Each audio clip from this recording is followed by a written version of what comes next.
यह सिर्फ चित्र नहीं है, यह अतीत में घटी घटनाओं की मौन प्रतिमाएं हैं। ये हमें कहानी नहीं सुनाती, ये हमें अतीत से साक्षात्कार कराती है। जो हो चुका है उसे ये आज भी जीवित रखती है। शॉर्ट एंड फ्लोइंग, यह वही स्थान है जहां धर्म की रक्षा हुई और अधर्म का पतन। यह वही अतीत है जहां श्री कृष्ण ने अन्याय का अंत किया और सत्य को विजयी बनाया। यही वे क्षण हैं जब पूतना का अहंकार टूटा, द्रौपदी का स्वयंवर इतिहास बना और अर्जुन को देवास्त्र प्राप्त हुए।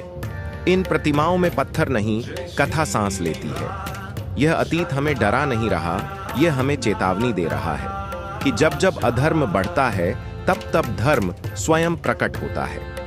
यह अतीत बीत नहीं गया, यह आज भी हमें सही और गलत का अंतर समझा रहा है।